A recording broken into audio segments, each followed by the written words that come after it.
Daemon को आखिरकार एहसास हुआ कि अभी क्या हुआ था। वह वहीं खड़ा था, एक हाथ में पेजर और दूसरे हाथ में केल का एक लिफाफा लिए।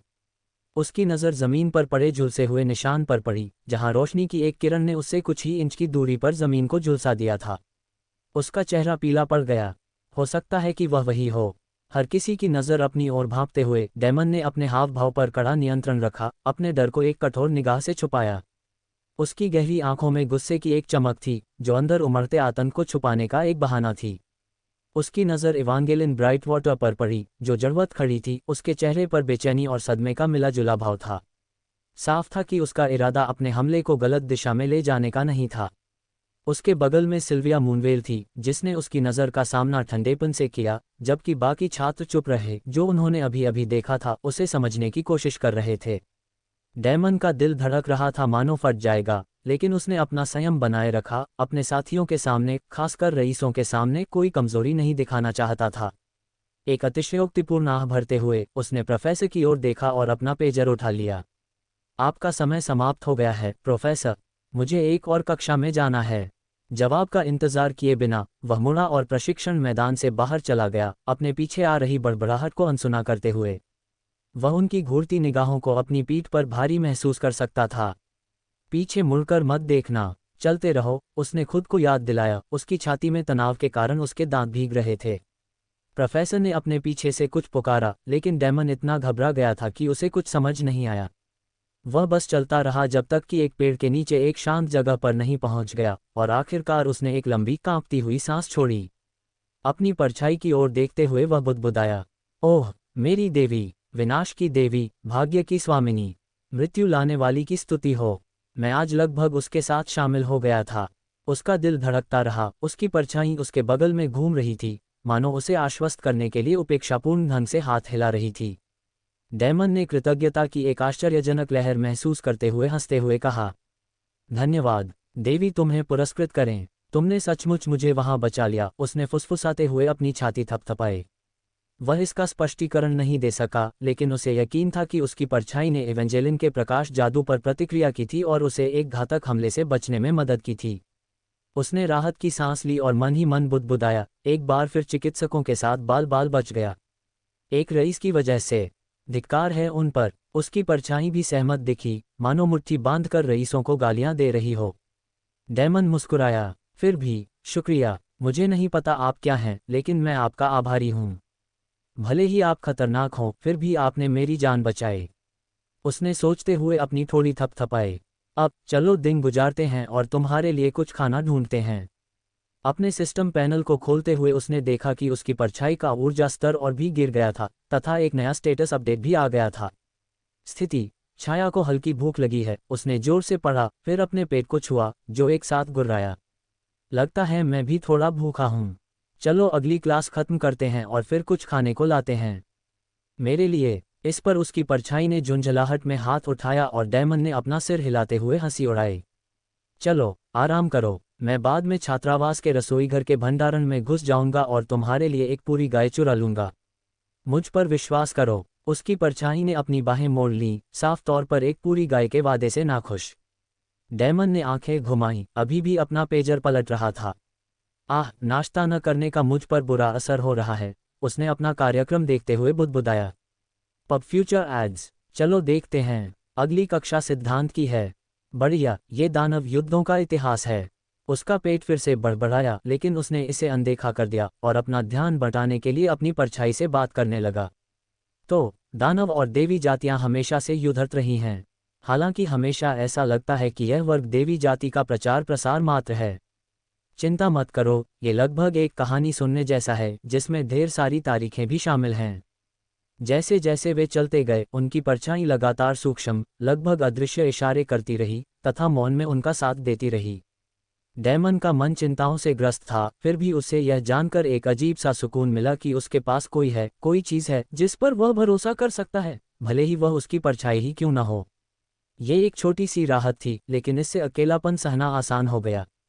शायद इसीलिए लोग पालतू जानवर रखते थे। उसके मामले में वो बस अकेला था, अपनी परछाई से बातें कर रहा था। इसमें कुछ भी असामान्य नहीं है ना? ओह ठीक है, उसने खुद से कहा, प्रोफेसर ब्लैकथॉर्न द्वारा दिए गए लिफाफे को याद करते हुए। मैं इसे देखना भूल गया। उसने अपनी परछाई पर नज़र डाली। तुम्हें क्या लगता है अंदर क्या है? मेरे नतीजे तो नहीं हो सकते, उसने तो मुझे पहले ही बता दिए हैं। शायद इसका मेरे अब प्रोबेशनरी स्टूडेंट होने से कुछ लेना देना है। एक पेड़ के नीचे एकांत बेंच पर बैठकर डेमन ने ध्यान से लिफाफा खोला। जैसे ही उसने लिफाफे में लिखी सामग्री को देखा, उसकी भौहें तन गईं। केल ब्लैकथॉर्न, वह कमीना। लिफाफे में उन नियमों की एक सूची थी जिनका पालन अब एक परिवीक्षाधीन छात्र के रूप में उसे करना था। ज्यादातर नियम उबाऊ थे, लेकिन एक पंक्ति ने उसे परेशान कर दिया। उसे अपनी वर्दी पर एक परिवीक्षाधीन छात्र ब्रोच पहनना था जिसे सभी देख सकें। डेमन का दिल बैठ गया। यह उसे शर्मिंदा करने का एक खुला कृत्य था, उसे उसके साथियों से कमतर दिखाने का एक तरीका। ऐसा भी हो सकता था कि उस पर चोर लिखा एक बोर्ड चिपका दिया जाता और उसे कैंपस के चौराहे पर नंगा घुमाया जाता। उसके होंठ कांप रहे थे। वह लगभग ठीक ठाक मूड में था, लेकिन यह एक ठंडी याद दिलाने वाली बात थी कि अच्छी चीज़ें उसके हिस्से में नहीं आतीं। सिर झुकाकर उसने जेब से ब्रोच निकाला, जिसका प्रतीक चिन्ह धूप में चमक रहा था। उसने सोचा कि उसे न पहने, लेकिन केल बेशक इसी बहाने उसकी जिंदगी और भी मुश्किल कर देगा। उसने आह भरी, उसकी आवाज़ फुसफुसाहट से थोड़ी ही ऊपर थी। कम से कम मेरे पास अभी भी गोल्डन टिकट वाले छात्र के विशेषाधिकार हैं। उसका भार उस पर पड़ रहा था, हर सांस के साथ उसकी छाती सिकुड़ रही थी। उसकी परछाई धीरे से हिल रही थी, मानो उसे दिलासा दे रही हो। हाँ, मैं ठीक हूँ, वह बुदबुदाया और खड़े होकर अपने आप को साफ किया। चलो कक्षा में चलें। मुझे यकीन है कि अब तक बाकी सभी लोग मुझे वहाँ हरा चुके होंगे।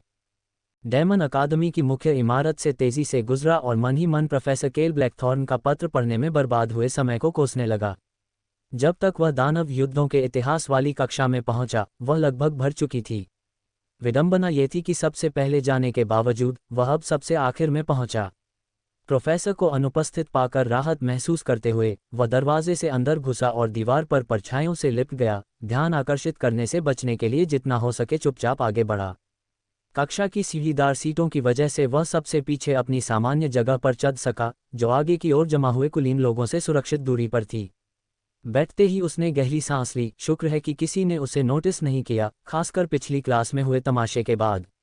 अपनी परछाई की तरफ देखते हुए उसने फुसफुसाया, लगता है हमने इसे बना लिया है। हल्की रोशनी ने दीवार पर उसकी परछाई डाली, मानो वह जवाब दे रहा हो। क्या आप पूछ रहे हैं कि क्या मुझे ये क्लास पसंद है? डेमन ने धीरे से कहा, और उसकी सामान्य उदास अभिव्यक्ति को तोड़ते हुए एक हल्की सी मुस्कान आ गई। सच कहूं तो ये शुद्ध सिद्धांत है, इसलिए मन का स्तर मायने नहीं रखता। इसके अलावा प्रोफेसर भी मेरी तरह ही एक आम इंसान है, और वो एक अच्छे इंसान लगते हैं। उनसे कभी बात नहीं की, फिर भी उसकी परछाई धीरे से हिली, मानो कुछ सुन रही हो, और डेमन को लगा कि उसके पेट में गुड़गुड़ाहट हो रही है, जिससे उसका ध्यान भंग हो रहा है। अभी सचमुच कुछ खाने की जरूरत है। लगभग संकेत पर सिस्टम अधिसूचना उनकी दृष्टि में प्रकट हुई। छाया 49, छाया भूख का स्तर 26%। स्थिति छाया भूख ही है। एक आह भरते हुए डेमन ने छाया भूख में वृद्धि को नोट किया। मैं तुम्हें बाद में खाना खिलाऊंगा, उसने अपनी परछाई से फुसफुसाते हुए कहा, हालांकि परछाई ने अपनी दोनों बाहें इस तरह से मोड़ ली मानो वह उससे प्रभावित नहीं थी। अपनी भूख को नज़रअंदाज करते हुए उसने अपना ध्यान वापस कक्षा की ओर लगाया। नीचे उसने देखा कि लागबोनेया, मार्कस फेजॉय और बाकी लोगों के साथ बैठा था, और वे सभी ज़ैंडर रेवेंसक्रॉफ्ट के इर्द गिर्द वफादार साथियों की तरह जमा थे।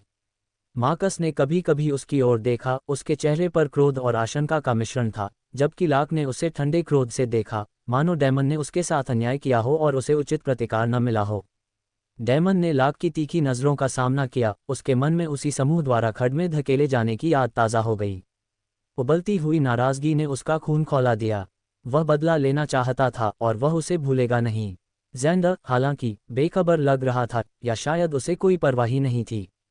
डेमन की आंखें सिकुड़ गईं, उस लड़के को देख रहा था जो शांत था और अपने आसपास के तनाव से अप्रभावित था। दरवाज़ा खुला और प्रोफेसर अंततः अंदर आ गए। प्रोफेसर क्रोम एक दयालु बुजुर्ग व्यक्ति थे, जिनकी लंबी सफ़ेद दाढ़ी थी, नाक पर चश्मा लगा था और सुनहरे किनारी वाला साफ सफ़ेद चोगा पहने हुए थे। उनकी सौम्य उपस्थिति से गर्मजोशी झलकती थी, मानो वे सबके दादा हों। हो, अच्छा, सबको नमस्ते। शांत हो जाए, कक्षा शुरू होने वाली है। उन्होंने अभिवादन किया, उनके हंसमुख स्वर ने कमरे में तनाव को गर्म हवा की तरह पिघला दिया। डेमन को प्रोफेसर क्रोम का व्याख्यान वाकई बहुत पसंद आया।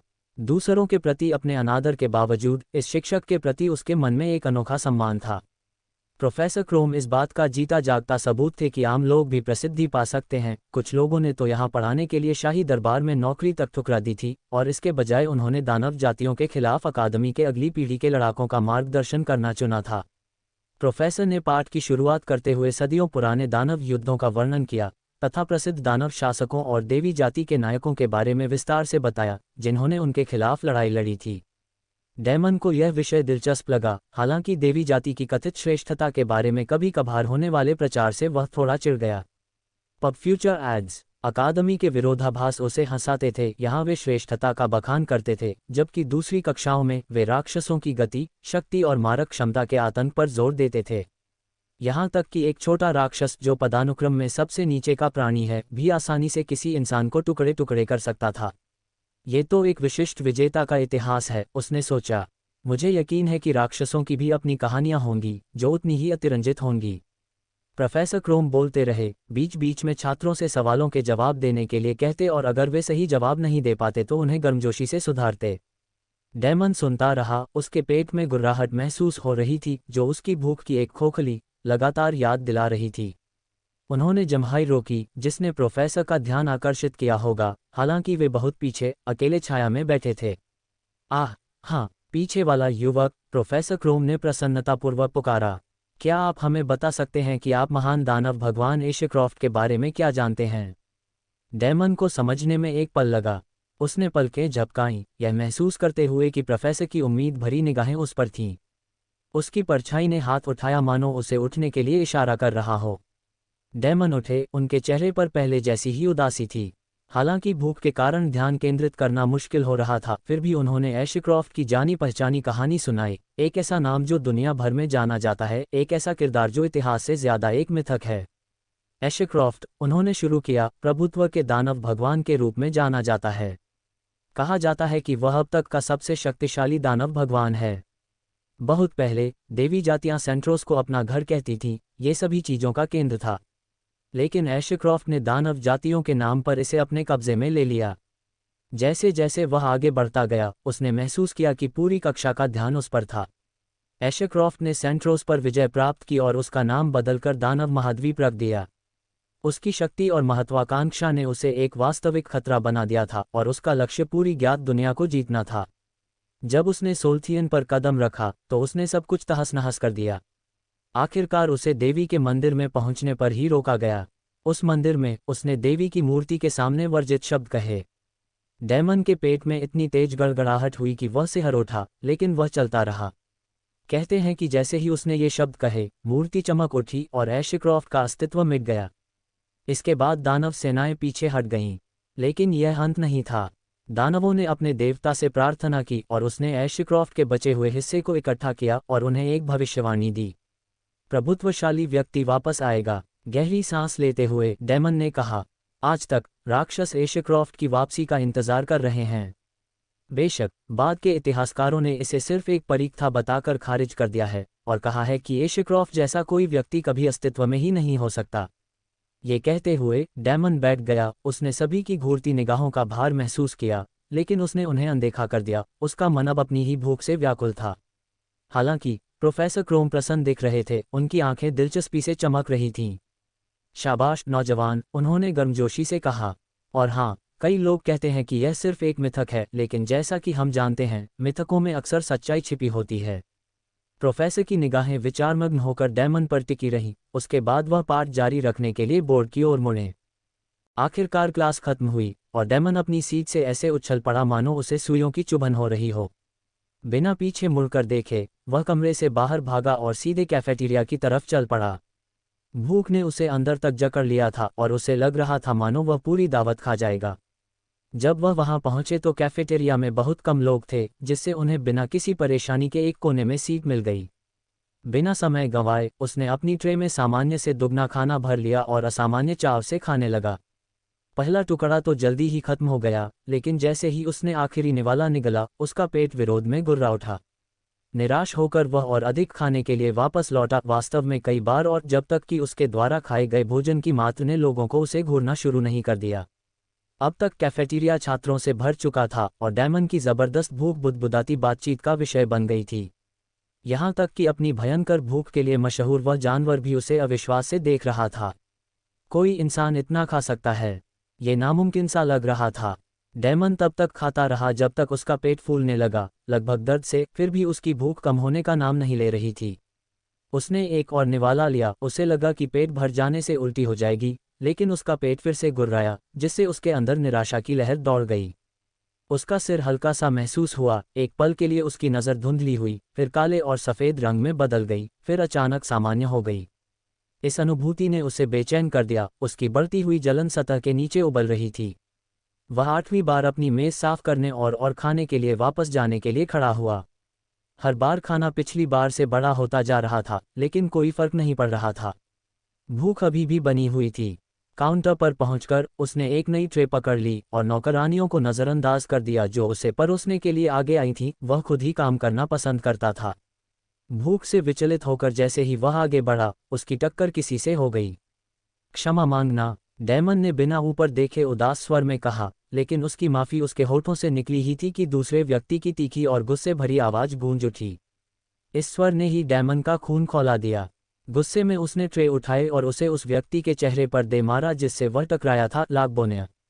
डैमन का दिल अचानक बेकाबू गुस्से से भर गया और इससे पहले कि वह कुछ सोच पाता, उसने एक जोरदार लात मारी जिससे लाक उछलकर एक सर्विस ट्रॉली से जा टकराया। ट्रॉली को धक्का दे रही नौकरानी चौंक कर चीख पड़ी जब लाक ट्रॉली से टकराया और खाना चारों तरफ बिखर गया। डैमन फिर से वार करने के लिए आगे बढ़ा, लेकिन शोरगुल ने उसकी तरफ बहुत ध्यान खींचा था और वह हिचकिचाया। अपनी हरकतों के पीछे छिपी ताकत से हैरान होकर उसने पलकें झपकाईं। उसकी ताकत ने उसे अचंभित कर दिया था। नीचे देखते हुए उसने देखा कि उसकी परछाई सामान्य व्यवहार कर रही है, फिर भी किसी बात ने उसकी थकी हुई आंखों को शक से सिकोड़ दिया। भोजन से लथपथ और उबलते हुए लाक ने अपने पैरों पर खड़े होकर जवाबी कार्रवाई करने की तैयारी की। मैं इसके लिए तुम्हें मार डालूंगा, ग्रे। वह थूका। उसकी आवाज़ में जहर भरा हुआ था। इससे पहले कि लाक हमला कर पाता, किसी ने आकर उसका हाथ पकड़ लिया और उसे रोक लिया। डैमन ने ऊपर देखा तो मार्कस फेजॉय की तरफ देखा, जो अपने दोस्त को शांत करने की कोशिश करते हुए तनावग्रस्त भाव में था। छोड़ो, लाक, मार्कस ने आग्रह किया। यहाँ नहीं, मुझे जाने दो, लाक चिल्लाया। उसकी आवाज़ अब शांत कैफेटेरिया में गूंज रही थी। मैं आज इस कमीने को मार डालूंगा। धमकी से डैमन की गहरी आंखें ठंडी हो गईं और उसके होंठ खुल गए, जवाब देने के लिए तैयार, लेकिन एक और आवाज़ ने तनाव को ब्लेड की तरह काट दिया। बस काफ़ी है। वह ठंडा, अलग थलग स्वर किसी और का नहीं, बल्कि ज़ैंडर रेवेंसक्रॉफ्ट का था। उसकी उपस्थिति मात्र से ही कमरा खामोश हो गया और उसकी पैनी निगाहों ने लाक को सख्त कर दिया। तुम तमाशा खड़ा कर रहे हो। ये व्यवहार एक कुलीन व्यक्ति के लिए अनुचित है। Pub future ads. लाक स्तब्ध रह गया। ज़ैंडर की नापसंदगी भरी निगाहों ने उसका गुस्सा ठंडा कर दिया। धीरे से बुदबुदाते हुए उसने पीछे हटने से पहले डैमन को आखिरी बार बर्फीली निगाहों से देखा। डैमन ने ज़ैंडर की ओर एक क्षण के लिए देखा, फिर मुंह फेर लिया। उसकी आवाज़ धीमी थी और वह बुदबुदाया, अगर मैं पहले तुम्हें मार दूं तो नहीं। कैफेटेरिया से बाहर निकलते हुए डैमन का पेट अभी भी भूख से मचल रहा था, हालांकि उसने बहुत ज़्यादा खाना खाया था। अकादमी की मुख्य इमारत से बाहर निकलते हुए भी यह असहनीय दर्द उसके साथ साथ बना रहा। उसने अपनी परछाई पर एक थकी हुई नज़र डाली। उसकी हताशा छलक रही थी। क्यों? मैं अभी भी इतना भूखा क्यों हूँ? उसने पूछा। परछाई हिली, जवाब में कंधे उचकाए। फिर एक तीखे इशारे से उसने अपने पेट पर थपथपाया, मानो कह रही हो, तुम अकेली नहीं हो। डैमन ने अपनी कनपटी पकड़ ली। उसकी थकान बढ़ती जा रही थी क्योंकि वह भूख की लगातार पीड़ा को शांत करने की कोशिश कर रहा था। ठीक है, माफ़ करना। मैं बाद में तुम्हारे लिए कुछ खाने का इंतज़ाम कर दूंगा, बस थोड़ी देर और रुको। उसकी आवाज़ में थकान थी, लेकिन अपने अजीब साथी को संतुष्ट रखने का दृढ़ संकल्प भी उसमें झलक रहा था। इसके बाद वह पुस्तकालय की ओर चल पड़ा और कुछ समय पुस्तकों का गहन अध्ययन करने में बिताया, ताकि वह उन अवधारणाओं से परिचित हो सके जो उसके सहपाठियों को पहले से ही याद थीं।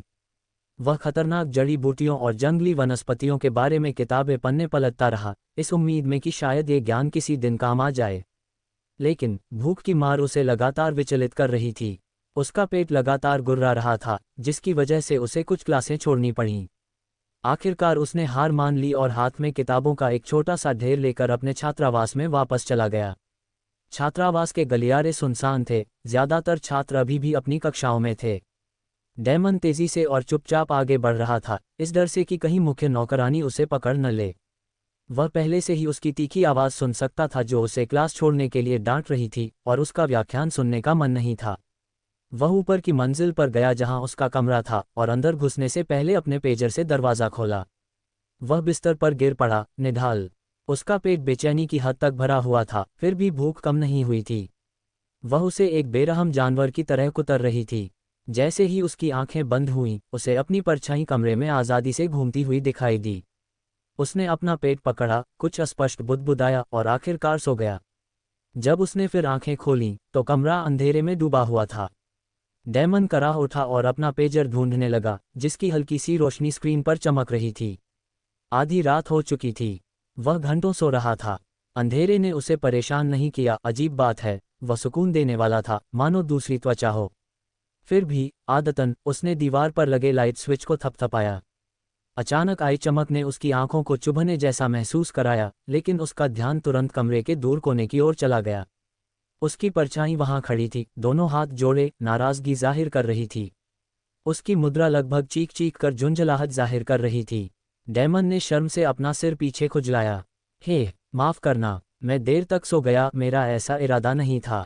और क्या तुम्हें मुझे जगाना नहीं चाहिए था? साय का रूप तनावग्रस्त हो गया, उसकी मुट्ठियां बंध गईं और उसने शिकायतों का नाटकीय प्रदर्शन शुरू कर दिया। वह बेतहाशा इशारे कर रही थी, पैर पटक रही थी और दीवारों और छत पर टहल रही थी, मानो ये बताने की कोशिश कर रही हो कि उसका दिन कितना निराशाजनक रहा। डैमन ने आह भरी, उसे पहले से ही उस अजीब इकाई के साथ एक अजीब सा परिचय महसूस हो रहा था। हाँ हाँ, मैं समझ गया, उसने अपना सिर पकड़ते हुए बुदबुदाया, क्योंकि उसकी भूख से होने वाली चक्करदारता फिर से लौट आई थी। सब कुछ होने के बावजूद वह हल्की सी मुस्कुराहट के साथ बोला, मुझे भी भूख लग रही थी। और सुनो, अब काफ़ी देर हो चुकी है, शायद हेडमेड सो गई होगी। चलो, डॉम के किचन में चलते हैं। वहाँ एक पेंट्री और एक कोल्ड रूम है, तुम अपनी पसंद का मीट चुन सकते हो। साय ने अपनी बड़बड़ाहट रोक दी, उसकी बाहें ढीली पड़ गईं और उसने सोचकर अपनी ठुड्डी सहलाई। कुछ देर सोचने के बाद उसने धीरे से अनिच्छा से सिर हिलाया। डैमन ने धीरे से हंसते हुए अपना सिर हिलाया। ठीक है, लेकिन हमें सावधान रहना होगा, किसी को भी हमें पकड़ने नहीं देना चाहिए। डैमन ने चुपचाप अपने छात्रावास के कमरे का दरवाज़ा खोला। उसकी परछाई अपनी सामान्य जगह पर आकर ऐसे चिपक गई मानो हमेशा से वहीं रही हो। वे दोनों एक साथ मंद रोशनी वाले हॉल में पहुंचे। डैमन चुपचाप मंद रोशनी वाले हॉल में आगे बढ़ रहा था, उसे थोड़ा डर था कि कहीं मुख्य नौकरानी अचानक प्रकट न हो जाए। युद्ध हॉल में रात में एक अजीब सा सन्नाटा पसरा रहता था, दीवारों और कोनों पर परछाइयां इस तरह फैली होती थीं कि ज्यादातर लोग बेचैन हो जाते। फिर भी डैमन को उस अंधेरे में अजीब तरह का सुकून मिल रहा था। जहां दूसरों को अंधकार दिखाई दे सकता था, डैमन को स्पष्टता दिखाई दे रही थी। उसकी आंखों में हल्का अंधेरा दिन के उजाले जैसा चमकीला था। भव्य कालीनों, बारीक संगमरमर के फर्शों और छात्रावास की ऊंची दीवारों का हर विवरण स्पष्ट दिखाई दे रहा था।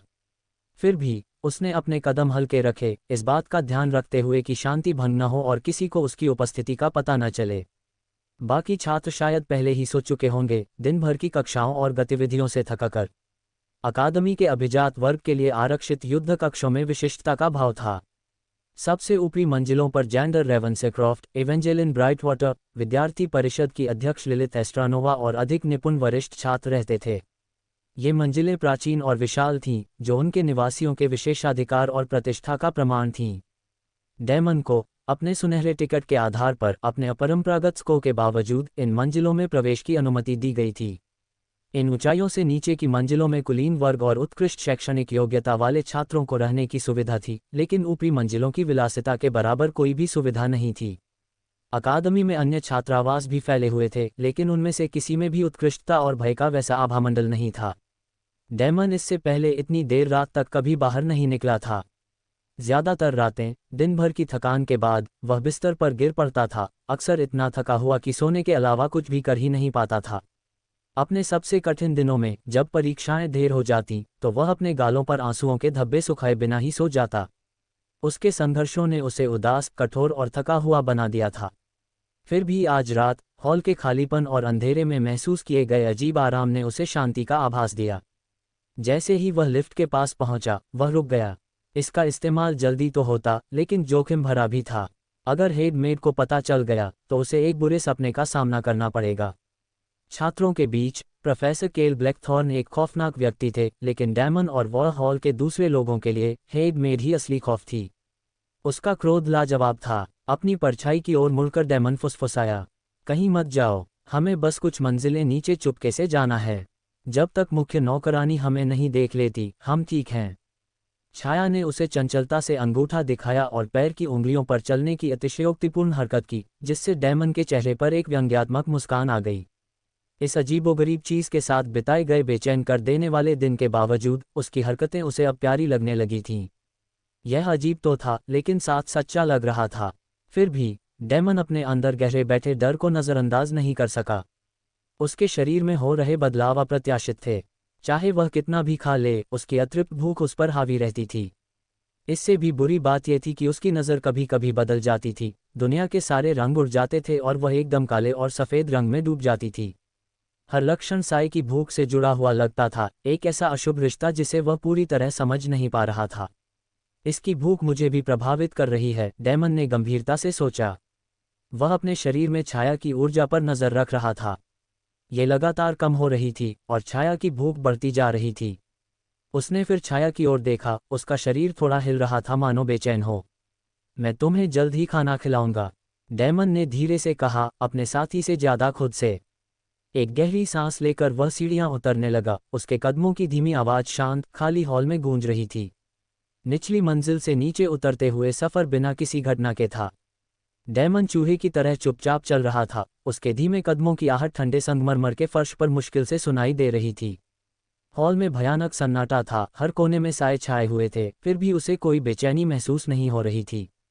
अंधेरा अजीब तरह से जाना पहचाना, यहाँ तक कि सुकून देने वाला हो गया था। वह डाइनिंग हॉल से गुजरा, उनकी भव्यता मंद रोशनी में फीकी पड़ गई थी। आखिरकार वह रसोई में पहुंचा। दरवाज़ा खोलकर वह सावधानी से अंदर गया। उसे पूरा विश्वास था कि इस समय वहां कोई नहीं होगा। चबाने की आवाज़ ने सन्नाटा तोड़ा, किसी के खाने के चट कर जाने की एक बेकाबू, लगभग बेताब आवाज़। जैसे ही डैमन ने स्रोत की ओर रुख किया, उसकी संवेदनाएं बढ़ गईं। उसकी पैनी नज़र धुंधलेपन को चीरती हुई एक मेज़ पर बैठी एक आकृति पर पड़ी। इससे पहले कि वह पूरी तरह से समझ पाता कि उसने क्या देखा, वह आकृति घूम गई और डैमन ने खुद को शोर के स्रोत के सामने पाया। उसके चेहरे के लक्षण तुरंत पहचाने जा सकते थे। सफ़ेद हाइलाइट्स वाली धारियां वाले काले बाल, उसके सिर के ऊपर लगे तीखे जानवरों जैसे कान, और एक दुबला एथलेटिक ढांचा जो कच्ची शक्ति और सुंदरता की बात करता था। उसकी शारीरिक बनावट बहुत आकर्षक थी। उसके सुडौल शरीर के साथ ऐसी वक्रता थी जिसे देखकर अधिकांश पुरुष अपनी बात कहते समय लड़खड़ा जाते। वह लियोना वेलेफिया थी, वह जानवर लड़की। पहले तो उसने उसे नोटिस ही नहीं किया। वह खाना मुंह में डालने में इतनी व्यस्त थी मानो वह किसी भी पल गायब हो जाएगा। डैमन उसे घूरता रहा, उसकी थकान ने उस दृश्य पर उसके अविश्वास को और बढ़ा दिया। अचानक उसके पेट में गड़गड़ाहट हुई, एक गहरी कर्कश आवाज़ जो शांत रसोई में गूंज उठी। सन्नाटे में यह आवाज़ बहरा कर देने वाली थी और लियोना बीच में ही ठिठक गई। उसकी सुनहरी आंखें उसकी ओर घूर रही थीं। कौन है वहाँ? उसने तीखी आवाज़ में पूछा। अपने आप को दिखाओ। उसकी नज़रें सिकुड़ गईं, उसकी भौहें गहरी हो गईं। मैं तुम्हें देख सकता हूँ, अपना परिचय दो। डैमन ने उसके हाथों के आसपास चिंगारियों की हल्की सी चिंगारी उठती देखी। वह हमला करने को तैयार थी, उसका शरीर किसी शिकारी की तरह कुंडलित होकर झपटने को तैयार था। ये जानते हुए भी कि वह उसकी ताकत का मुकाबला नहीं कर सकता, किशोर होने का उसका अभिमान उसे आसानी से पीछे हटने नहीं देता था। उसने जल्दी से इधर उधर देखा और दरवाजे के पास लाइट स्विच देखा। कितना आसान! बिना किसी हिचकिचाहट के उसने उसे उठाया और उसे जला दिया। कमरा रोशनी से भर गया और डैमन को तुरंत लगा कि परछाइयों का सुकून गायब हो गया है। उसकी अपनी परछाई सामान्य व्यवहार करने लगी, अब वह अस्वाभाविक रूप से नहीं हिल रही थी। लियोना ने अचानक आई चमक के खिलाफ पलकें झपकाईं, और जब उसकी आंखें समायोजित हुईं तो उसने डैमन के अस्त व्यस्त रूप को देखा। उसके चेहरे के भाव नरम पड़ गए और उसकी मुद्रा का तनाव गायब हो गया। खाना अभी भी उसके मुंह पर लगा हुआ था और वह बिना कुछ कहे अपनी सीट पर आराम से बैठ गई। डैमन ने नज़रें फेर लीं, उसकी नज़र रसोई के दूसरे दरवाज़ों पर पड़ी। उनमें से 2 दरवाजे पेंट्री और कोल्ड रूम की ओर जाते थे, जो उसकी मंजिल थी। लेकिन लियोना वहां बैठी देख रही थी, इसलिए वह बिना देखे वहां से नहीं निकल सकता था। हालांकि लियोना को जाने की कोई जल्दी नहीं लग रही थी। वह आराम से अपनी दावत जारी रखे हुए थी, उसकी मौजूदगी से बिल्कुल भी परेशान नहीं थी। डैमन ने सोचा, लगता है जब तक वह चली नहीं जाती मुझे कुछ न कुछ तो खाना ही पड़ेगा। उसकी भूख इतनी ज्यादा थी कि वह उसका इंतजार नहीं कर सकता था। वह रसोई में घूम घूम कर उन जगहों को देखता रहा जहां नौकरानियां बची हुई पेस्ट्री और खाना रखती थीं। उसे ये देखकर आश्चर्य हुआ कि हर शेल्फ, हर डिब्बा खाली था। खाने का एक भी टुकड़ा नहीं बचा था। ये सारा खाना कैसे चला गया? वह सोचने लगा। नौकरानियां हमेशा उच्च वर्ग के छात्रों की इच्छा पूरी करने के लिए अधिक खाना बनाती थीं, लेकिन अब वहां कुछ भी नहीं था। उसकी परछाई, जो हमेशा मूक दर्शक बनी रहती थी, सीधे लियोना की ओर इशारा कर रही थी। नहीं, ऐसा नहीं हो सकता, डैमन ने उसे अविश्वास से देखते हुए सोचा। मेरा मतलब है, वो एक जानवर है, लेकिन कोई इतना नहीं खाता है ना। वो एक लड़की है, ये तो बताने की जरूरत ही नहीं। ऐसा हो ही नहीं सकता। फिर भी सबूत अकाट्य थे। उसके चारों ओर प्लेटें और कटोरियां रखी थीं, और वह अब भी बड़े चाव से खा रही थी, यहाँ तक कि बीच बीच में कोई धुन भी गुनगुना रही थी। उसने जोर से आह भरी। लगता है मुझे खाना बनाना पड़ेगा। कम से कम कच्ची सामग्री तो बची हुई थी। रसोई बहुत बड़ी थी, हर तरह की सामग्री से भरी हुई थी, और ज़रूरत पड़ने पर पेंट्री में और भी चीज़ें मौजूद थीं। डैमन ने अपनी ज़रूरत की हर चीज़ इकट्ठा की और सामग्री काउंटर पर रख दी। लियोना ने उसकी ओर देखा, उसकी सुनहरी आंखें उत्सुक थीं, लेकिन उसने खाना बंद नहीं किया। डैमन ने काम शुरू कर दिया और बड़ी कुशलता से खाना तैयार किया। उसके चाकू ने सब्जियों को बड़ी सफाई से काटा और कुछ ही मिनटों में उसकी सामग्री तैयार हो गई। अपनी थकान और ज़बरदस्त भूख के बावजूद वह जल्दी जल्दी काम करने लगा और अपने पेट की खालीपन को शांत करने के लिए पर्याप्त खाना पकाने का दृढ़ निश्चय कर लिया। चाहे वह कितना भी खा ले, उसकी भूख कभी कम नहीं होती थी। यह एक परेशान करने वाली बात थी जिसे वह नज़रअंदाज करने की कोशिश करता था।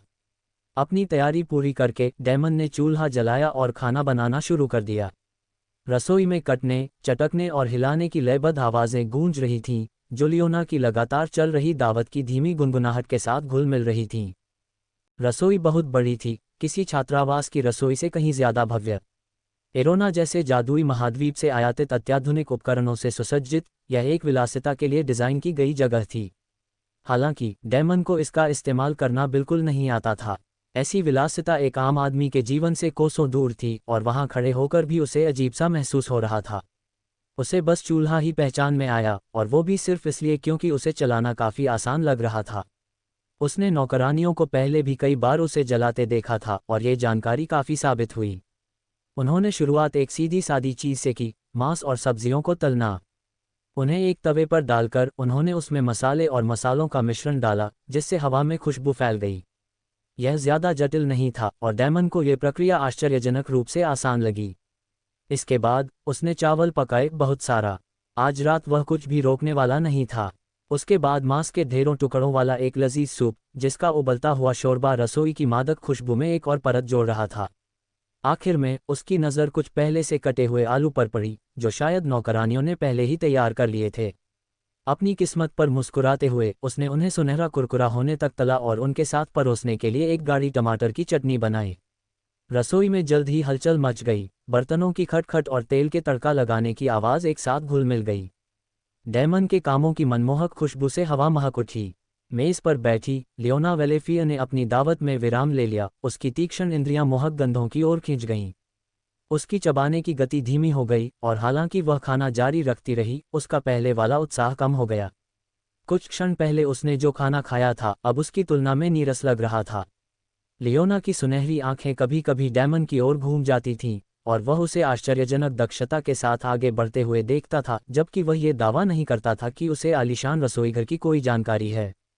उसके मुंह में पानी भर आया, और उसने अपने अहंकार को धोखा देने के लिए अपनी विश्वासघाती भूख को कोसा। इस बीच डैमन अथक परिश्रम कर रहा था, मुश्किल से अपनी भूख मिटा पा रहा था। उसका पेट लगातार बड़बड़ा रहा था, इसलिए वह खाना बनाते बनाते खाना शुरू कर देता था। जो भी पहले खत्म होता, वह सीधे उसके मुंह में चला जाता। लेकिन उसकी खाना पकाने की गति उसके खाने से ज्यादा तेज थी, और देखते ही देखते उसके पास खाने का एक पहाड़ तैयार हो गया। आखिरकार डैमन ने खाने की जगह ढूंढने के लिए इधर उधर देखा।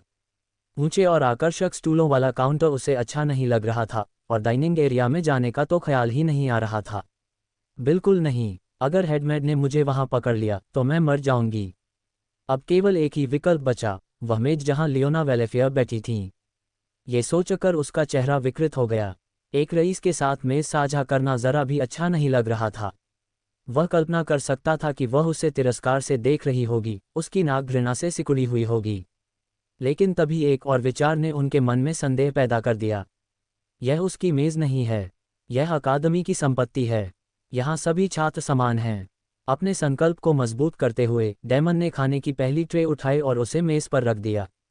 कई बार आगे पीछे करने के बाद आखिरकार उसकी पूरी दावत तैयार हो गई। परोसे गए व्यंजन बहुत विशाल थे, ऊपर की ओर उठता हल्का धुआं एक अदम्य सुगंध लिए हुए था। कोई सोच सकता है कि यह साहसी लोगों के एक बड़े समूह के लिए तैयार किया गया था, लेकिन ये सब एक भूखे किशोर के लिए था। लियोना के भोजन के बचे हुए हिस्से को जोड़ने पर मेज किसी भोज के बाद की मेज जैसी लग रही थी। लियोना अपनी नज़रें अपने खाने पर गड़ाए रही, या कम से कम उसने कोशिश तो की।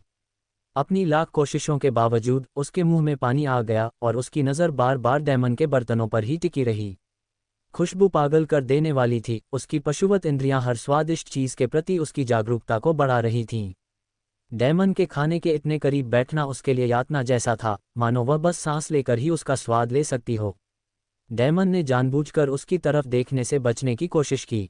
वह किसी भी आत्मा अधिकार प्राप्त रईस से कोई परेशानी नहीं चाहता था। लेकिन सच तो ये था कि उसे ध्यान केंद्रित करने में मुश्किल हो रही थी, क्योंकि वह बेहद खूबसूरत थी, और इससे भी बुरी बात यह थी कि वह अभी भी पजामा पहने हुए थी। यह एहसास उसे तब हुआ था जब वह खाना बना रहा था, और अब यह उसके विचारों के किनारे पर घूम रहा था। उसका पेट इस बार और जोर से गुर्राया और सन्नाटा टूट गया। बिना किसी हिचकिचाहट के डेमन अपने खाने में ऐसे डूब गया जैसे कोई जानवर बेकाबू हो। उसने बर्तनों से शुरुआत की, लेकिन जल्दी ही उन्हें छोड़ दिया और अपने हाथों से फ्राइज, मांस के टुकड़े, चावल और तली हुई सब्जियां मुंह में ठूंसने लगा। लियोना ने खाना पूरी तरह से बंद कर दिया। उसकी सुनहरी आंखें एक अजीब जिज्ञासा से चमक रही थीं जब वह उसे खाना खाते हुए देख रही थी। उसके मुंह में पानी आ गया और एक पल के लिए तो वह मंत्रमुग्ध सी लग रही थी। फिर उसने अपना सिर हिलाया मानो किसी अचंभे से बाहर आ रही हो, और अपनी पेस्ट्री और ठंडे सॉसेज खाने में लग गई। डेमन के स्वादिष्ट व्यंजनों की तुलना में उसका खाना बेस्वाद और बेजान लग रहा था। Pub future ads. इस बीच डेमन अपनी ही धुन में खोया हुआ था।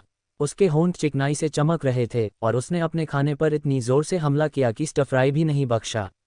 लेकिन उसकी भूख पूरी तरह शांत होने से पहले ही उसका शरीर अपनी चरम सीमा पर पहुंच गया।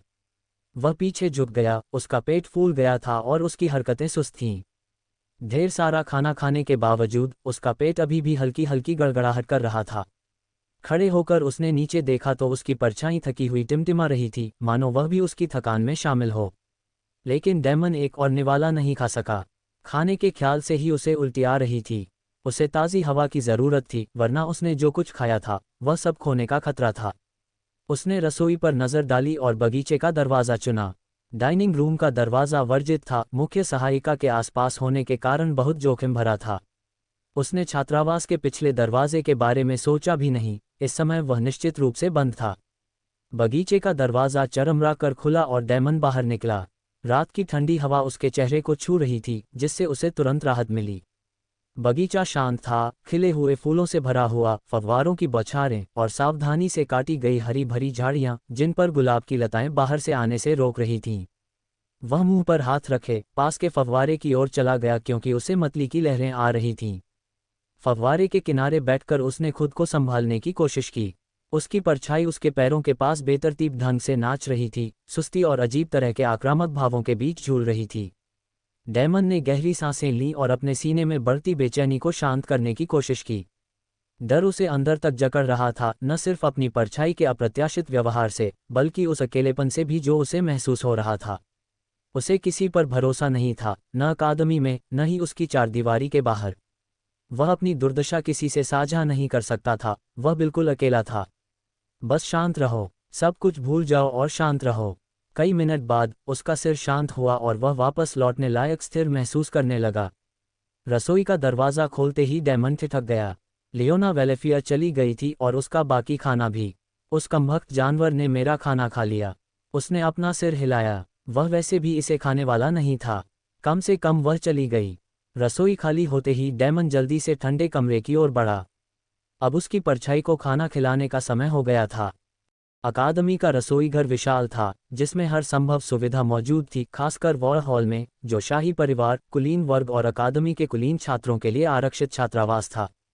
इसकी कई विशेषताओं में से एक था कोल्ड रूम, एक विशाल जगह जहां तरह तरह के मांस रखने के लिए जमा कर रखा जाता था।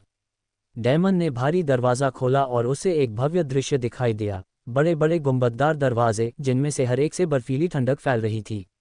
वह उनके सामने झिझका, उसका हाथ हैंडल पर था और वह सोच रहा था कि आगे बढ़ना चाहिए या नहीं। उसका पेट जोर से गुर्राया और उसकी परछाई जमीन पर बेतरतीब ढंग से टिमटिमा रही थी, उसकी हरकतें लगभग बेचैन थीं। दांत पीसते हुए डैमन ने हैंडल को कसकर पकड़ा और दरवाज़ा खोल दिया। ठंडी हवा का एक झोंका बाहर आया, जिससे उसके शरीर में सिहरन दौड़ गई और अंदर की चमकदार सफ़ेद रोशनियां जगमगा उठीं। ठंडा कमरा बहुत बड़ा था, दीवारें बर्फ से ढकी हुई थीं जो रोशनी में झिलमिला रही थीं। धातु के हुकों से संसाधित जानवरों के शवों की कतारें लटकी हुई थीं, गाय, बकरी और दूसरे जीव, जिनके शरीर कड़कड़ाती ठंड में भी सुरक्षित थे। मांस के छोटे छोटे टुकड़ों से भरे टोकरे कोनों में बड़े करीने से रखे हुए थे। हवा कच्चे मांस की तीखी और धातु जैसी गंध से भरी हुई थी। डैमन सावधानी से अंदर आया, उसकी परछाई बर्फीले फर्श पर फैल रही थी, मानो कमरे का जायजा ले रही हो। उसका सिर धड़क रहा था और थकान की एक लहर उस पर छा गई, हालांकि उसने पूरा दिन सोकर बिताया था। अरे, इधर आओ, डैमन ने अपनी परछाई को पुकारा। छाया अपनी भटकन छोड़कर उसके सामने रुक गई, उसका अस्पष्ट रूप थोड़ा कांप रहा था। चलो इसे लेते हैं, ये काफी बड़ा है और खाने लायक भी होगा, डैमन ने एक जमे हुए गाय के शव की ओर इशारा करते हुए कहा, जिसका सिर पहले ही कटा हुआ था। परछाई गाय की ओर रेंगती हुई, एक अजीब सी ऊर्जा के साथ उसके चारों ओर चक्कर लगाती हुई, फिर रुक गई। डैमन इंतजार करता रहा। 1 मिनट, 2 मिनट, कुछ नहीं हुआ। उसके अंदर निराशा उमड़ पड़ी। क्या तुम खाना क्यों नहीं खा रहे हो? साय ने अपना सिर हिलाया, एक ऐसा इशारा जो नाराजगी और अनिच्छा दोनों से लग रहा था। उसने एक प्रतान जैसे अंग से गाय की ओर इशारा किया, उसकी हरकतें सोच समझकर की गई थीं। डैमन का धैर्य टूट गया। तुम्हारा क्या मतलब है कि तुम इसे नहीं खा सकते? साय ने अपनी बाहें मोड़ ली, मानो वह भी उसकी तरह ही निराश हो। डैमन ने अपनी उंगलियां अपनी कनपटियों पर दबाईं, धड़कते दर्द को कम करने के लिए मालिश की और खुद को शांत करने के लिए गहरी सांस ली। ठीक है, कोई बात नहीं। अगर बीफ से काम नहीं चलेगा तो मटन, मछली और भी कई विकल्प हैं। उसने लटके हुए भेड़ के शव की ओर इशारा किया। उसको खाओ। परछाई भेड़ के पास सरक गई और पहले की तरह ही उसके चारों ओर चक्कर लगाने लगी। एक बार फिर उसने खाने से इनकार कर दिया। डैमन के होंठ एक पतली रेखा में सिकुड़ गए, उसका शरीर कांप रहा था, ठंड से, अपनी ही भूख से या फिर सिर्फ जलन से, उसे यकीन नहीं था। उसने साय को दूसरे मांस की ओर इशारा करने की कोशिश की, सुअर का मांस, मछली और यहाँ तक कि छोटे शिकार के टोकरे भी। लेकिन उसने जो भी दिया वह नहीं खाया। इससे भी बुरी बात यह थी कि साय से निकलने वाली भूख बढ़ती ही जा रही थी और डैमन को एक डूबती हुई भावना के साथ एहसास हुआ कि वह भी इससे प्रभावित हो रहा है। यही कारण है कि मैं चाहे जितना भी खा लूं, मेरा पेट नहीं भरता। सिस्टम की चेतावनी याद आते ही उसकी रीढ़ में सिहरन दौड़ गई। यदि आपकी परछाई को भोजन नहीं दिया गया तो आप नष्ट हो जाएंगे। उसका दिल बैठ गया और उसकी सांसें तेज हो गईं। मैं क्या करूं? हे देवी, मैं क्या करूं? डर ने उसे जकड़ लिया। वह बर्फीले फर्श पर घुटनों के बल गिर पड़ा और अपना सिर पकड़ लिया। उसके विचार उलझनों में उलझ गए और वह कोई हल ढूंढने की कोशिश करने लगा। मैं इसे क्या खिलाऊं? क्या मैं ऐसे ही जीऊंगा? क्या मैं मर जाऊंगा? Pub future ads. अपनी स्थिति की भयावहता उस पर भारी पड़ रही थी। वह महसूस कर सकता था कि यह उसे दबा रही है, उसका दम घुट रहा है। जैसे ही वह निराशा में बैठा, उसकी परछाई पास आ गई। जमीन से एक लता उठी और उसकी ओर लहराई, जिससे उसका ध्यान उसकी ओर खींच गया। डैमन ने ऊपर देखा, उसका चेहरा पीला पड़ गया था। साय ने अपनी छाती की ओर इशारा किया और मानो ताकत का दिखावा कर रहा हो। डैमन उसे घूरता रहा, उसकी भौहें सिकुड़ गईं। यह मुझे कुछ बताने की कोशिश कर रहा है। मजबूत बनने के लिए, घबराने के लिए नहीं। छाया के इरादे को मोटे तौर पर भांपते हुए डैमन ने खुद को स्थिर सांस लेने के लिए मजबूर किया। ठीक है, मैं इसका हल निकाल लूंगा। लेकिन जब उसने ठंडे कमरे में चारों ओर देखा, जो अनगिनत पाउंड मांस से घिरा हुआ था, जिसे छाया भी नहीं छू सकती थी, तो एक संदेह बना रहा, क्या होगा यदि मैं ऐसा न कर सका? डैमन मंद मंद मुस्कुराया, उसके होंठ कांप रहे थे क्योंकि वह गले में आई गांठ को रोकने की कोशिश कर रहा था। उसकी छाती में जकड़न हो रही थी और आंसू बहने का खतरा था, लेकिन उसने अपनी दृढ़ इच्छाशक्ति से उन्हें निगल लिया। हाँ, धन्यवाद, उसने धीरे से कहा और अपने शब्द छाया की ओर निर्देशित किए। यह मानसिक रूप से टूटने का समय नहीं है। मुझे शांत रहना है। तो, आप गोमांस नहीं खा सकते। हो सकता है आपका आहार अलग हो। आत्मा और मांस, है ना? मुझे बस ये पता लगाना है कि किस तरह का। इस संकल्प के साथ, डेमन निराशा से बाहर आ गया, उसका दिमाग बदल गया और उसने कार्य योजना पर विचार करना शुरू कर दिया। वह अपने घुटनों को झाड़ते हुए खड़ा हो गया। मुझे अपनी स्थिति पर नज़र रखनी होगी और जो कुछ भी मैं पाऊंगा उसका दस्तावेजीकरण करना होगा। सिस्टम पैनल से मुझे सटीक माप मिलना चाहिए। ठंडे कमरे से बाहर निकलकर डेमन ने बत्तियां बुझा दीं और वापस रसोई की ओर चल पड़ा। जैसे ही वह अपने कमरे की सीढ़ियां चढ़ रहा था, फ्लोरोसेंट बत्तियां बुझ गईं, जिससे पूरा इलाका अंधेरे में डूब गया। अंदर पहुंचकर उन्होंने सिस्टम पैनल को पुनः सक्रिय किया। उनकी थकी हुई आंखें तत्काल जानकारी को जांच रही थीं। इंटरफेस ने उसकी छाया की भूख का विस्तृत विवरण प्रदर्शित किया। भूख का स्तर 0% -20% भूख, सुरक्षित सीमा।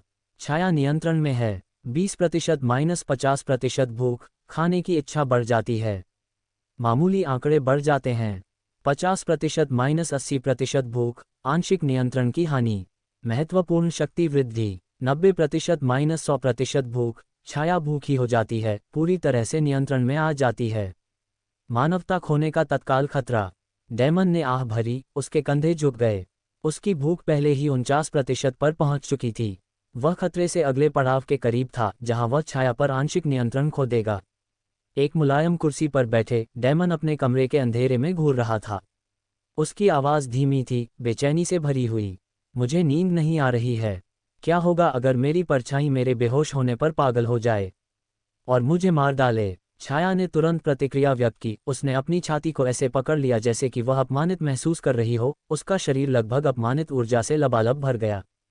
डेमन ने अपनी आंखें घुमाकर नाटक को खारिज कर दिया। मेरे पास इसके लिए समय नहीं है। उसने बुदबुदाते हुए अपना पेजर निकाला और टाइमर सेट किया। उसने सिस्टम पैनल खुला रखा। उसका चमकता इंटरफेस उसे लगातार उसकी नाजुक हालत की याद दिलाता रहा। उन्होंने नोट लिखते हुए कहा, मुझे ये जानना है कि प्रतिशत में परिवर्तन होने में कितना समय लगता है। अगर मैं समय का पता लगा लूं, तो मुझे पता चल जाएगा कि मेरे पास कितना समय है। थकान के बोझ के बावजूद, डेमन खुद को मजबूरन अपने अध्ययन कक्ष में ले गया, जहां लाइब्रेरी से किताबों का ढेर उसका इंतजार कर रहा था। उसने एक किताब खोली और पहला पन्ना पलट दिया। मैं इस समय का उपयोग पढ़ने में करूंगा, उसने फैसला किया, अपनी परछाई को देखते हुए और अपने शरीर में होने वाले बदलावों को दर्ज करते हुए। पेजर मुझे हर चीज पर नजर रखने में मदद करेगा। अपने शोध में खोए हुए, डेमन ने देखा कि कमरे में रोशनी नहीं थी। अंधेरे का कोई मतलब नहीं था, बिना रोशनी के भी वह बिल्कुल ठीक देख सकता था। ये पहला परिवर्तन था जिसका उन्होंने दस्तावेजीकरण किया। लेकिन भूख उसे कुतर रही थी, उसका ध्यान भटक रहा था। उसकी एकाग्रता डगमगा रही थी और हर पल उसकी आंखें भारी होती जा रही थीं। आखिरकार, उसका सिर नीचे झुक गया और मेज पर टिक गया। थकान ने उसे जकड़ लिया और वह सो गया। अंधेरे की जगह सुबह के सूरज की रोशनी ने ले ली, जो खींचे हुए पर्दों के किनारों से रेंग रही थी। जैसे जैसे सूरज ऊपर चढ़ता गया, किरणें तेज होती गईं और कमरे को सुनहरे रंगों से रंगती गईं। फिर भी डेमन ने कोई हलचल नहीं की। उसका चेहरा उसकी बांह की कोख में धंसा हुआ था। एक तेज दस्तक ने सन्नाटा तोड़ा। जब कोई प्रतिक्रिया नहीं आई, तो दरवाजा चरमरा कर खुला और एड़ियों की धीमी आवाज लकड़ी के फर्श पर गूंजने लगी। उसका नाम पुनः पुकारा गया, लेकिन उसने कोई उत्तर नहीं दिया। Damon Grey. नींद की धुंध में हेडमेट की कठोर आवाज गूंजी। एक मजबूत हाथ ने उसके कंधे को झकझोरकर उसे जगा दिया। डेमन ग्रे, उठो, उसकी कठोर आवाज ने पुकारा। डेमन ग्रे, अब उठो। जब तुम्हारी कक्षा चल रही हो तो इतनी देर तक सोना एक छात्र के लिए अनुचित है। डेमन ने आंखें झपकाईं, ध्यान केंद्रित करने की कोशिश करते हुए। मुख्य नौकरानी का रूप उसके ऊपर खड़ा था। कमरे में आ रही धुंधली रोशनी में उसके तीखे चेहरे की झलक साफ दिखाई दे रही थी। जैसे ही डेमन की दृष्टि समायोजित हुई, उसके अंदर भय की लहर दौड़ गई। उसके चारों ओर की दुनिया बदल गई थी, रंग छाया में बदल गए थे और हर विवरण अस्वाभाविक रूप से स्पष्ट था, मानो वह हवा में होने वाली हल्की सी हलचल को भी महसूस कर सकता था। आ क्या? डेमन हकलाया, उसकी आवाज कांप रही थी। प्रधानाध्यापिका ने भौहें चढ़ाईं, उसकी निगाहें पैनी थीं। क्या तुम बिल्कुल ठीक हो, डेमन? डेमन ने मेज का किनारा पकड़ लिया, उसकी सांस अटक रही थी। मुझे क्या हो रहा है? डेमन ने हेडमेट को घूरा, उसकी चौड़ी हुई आंखें उसके मन में चुभते डर और उलझन को जाहिर कर रही थीं। लेकिन यह उसका डर नहीं था, ये रंगहीन दुनिया का आंतरिक, दिल दहला देने वाला सदमा था। कमरा, सूरज की रोशनी, यहाँ तक कि खुद हेडमेट भी, सब कुछ एकदम काले और सफ़ेद रंग में बदल गया था।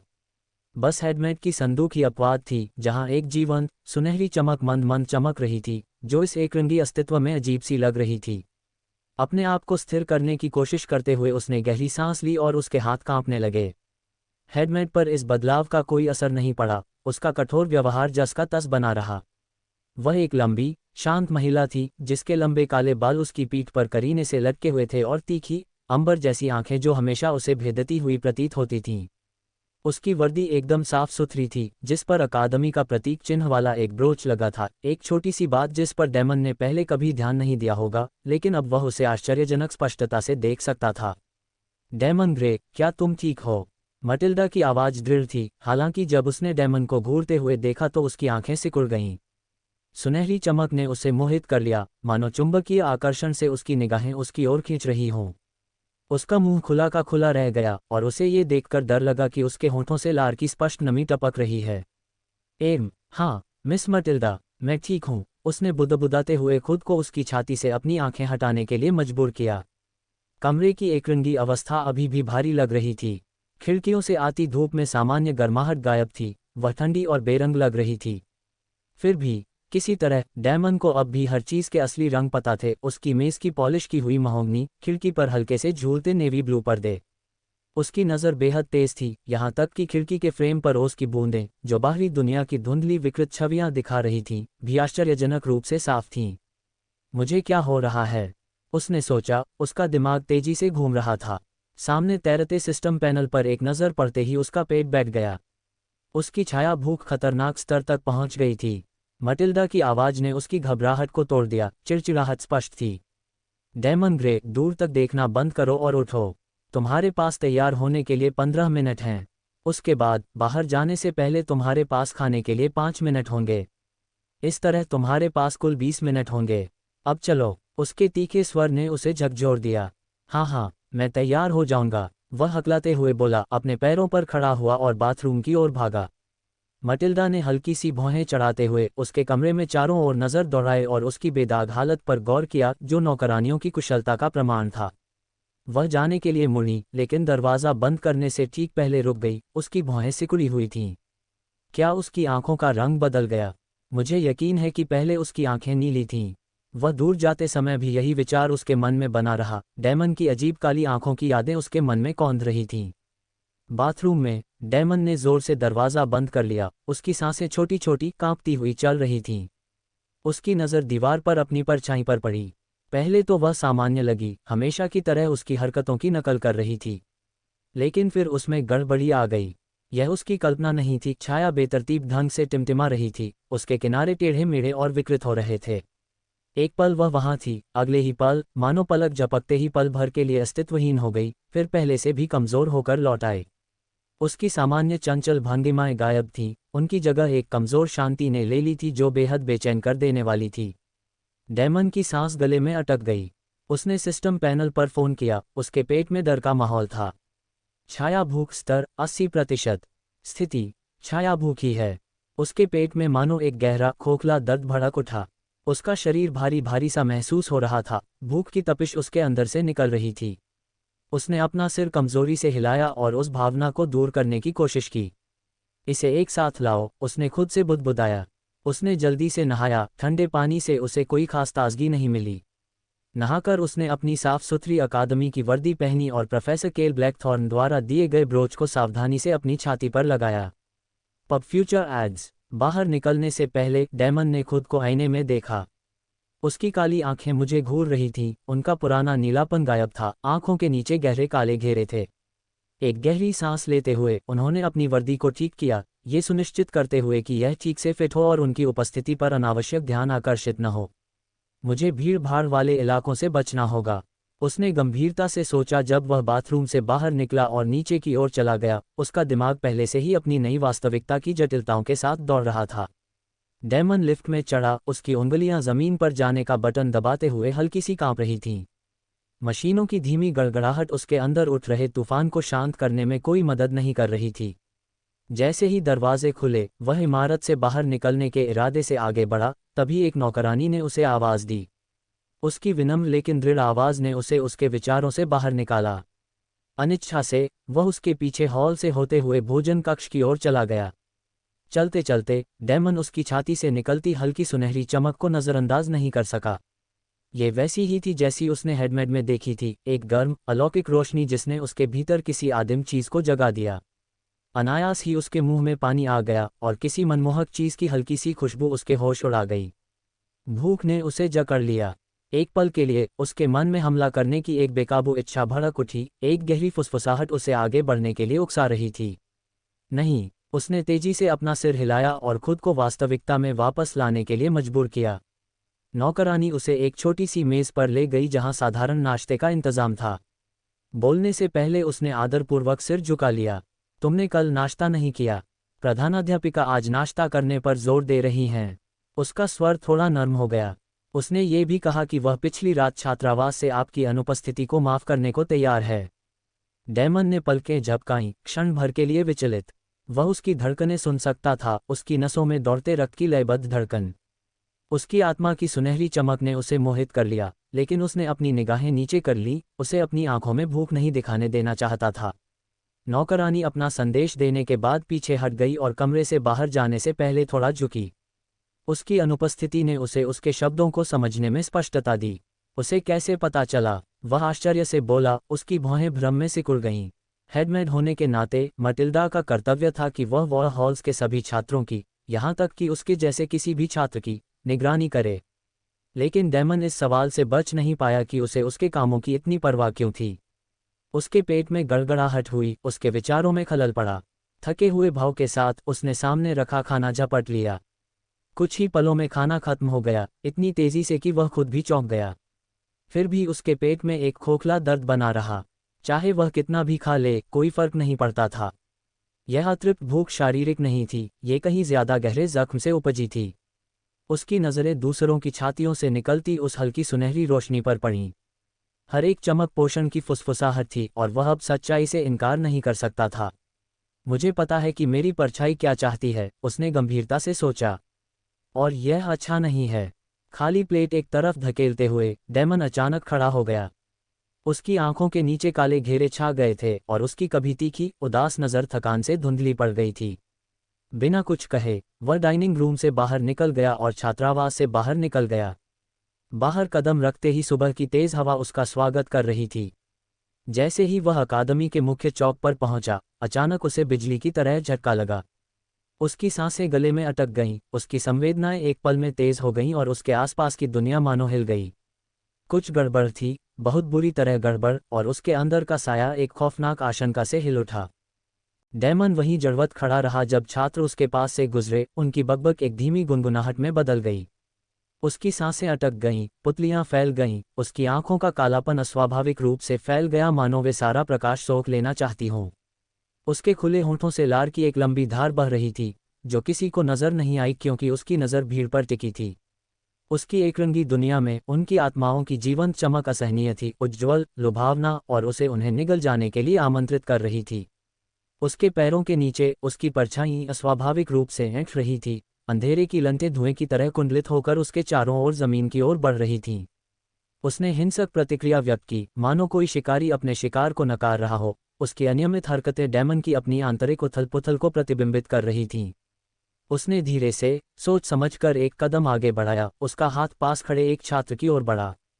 उनकी छाती से निकलती चमक अप्रतिरोध्य थी, उसे पतंगे की तरह आग की ओर खींच रही थी।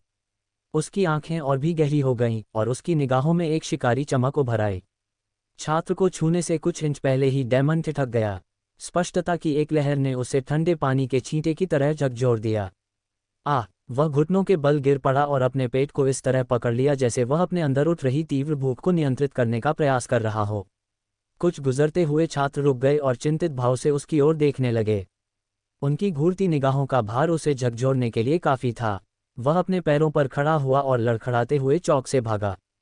एक अलग इमारत के पीछे डेमन आखिरकार रुक गया, दीवार से जोर से टेक लगाकर अपनी सांसें संभाल रहा था।